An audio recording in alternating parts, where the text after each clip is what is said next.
রিপন ভাই যে কেমন এই ভিডিওটা দেখেন, দেখলে আপনারা বুঝতে পারবেন ভাই, ভিডিওটা দেখে যাবেন। রিপন মিয়া বলছেন অনেক বড় লোক, তার কি গাড়ি বাড়ি টাকা পয়সা কি কি আছে?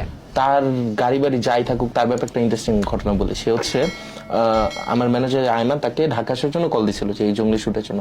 সে বলতেছে যে তার টিনের কাজ আছে, এটা ছেড়ে আসবে না। তো তখন আয়মান বলতেছে যে ভাই ওটা কত টাকা, কি আর কি, কেন আসবেন না? তো তার কথা এটা যে আমি আজকে কন্টেন্ট ক্রিয়েশন করতেছি, যাই করতেছি, এগুলো তো একদিন থাকবে না, কিন্তু আমি যে টিনের কাজ করি, রাজমিস্ত্রি কাজ করি, এইগুলো তো থেকে যাবে। টিনের চালের কাজ করে, যে এগুলো করতেছিল, ওইটা ফালায় সে আসতে চাচ্ছিল না, বিকজ ওই কাজ তার কাছে এখনো ভ্যালুয়েবল।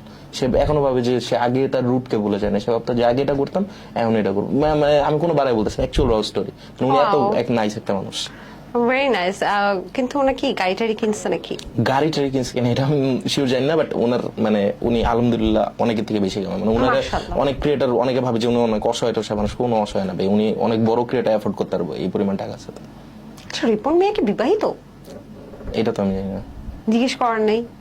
এটা তো বলা হয়নি। আচ্ছা আচ্ছা, আমাদের আসলে অনেক কিছু জানার ইচ্ছা রিপন মিয়া সম্পর্কে, বাট উনি একটু গণমাধ্যম থেকে একটু হাইডে থাকে।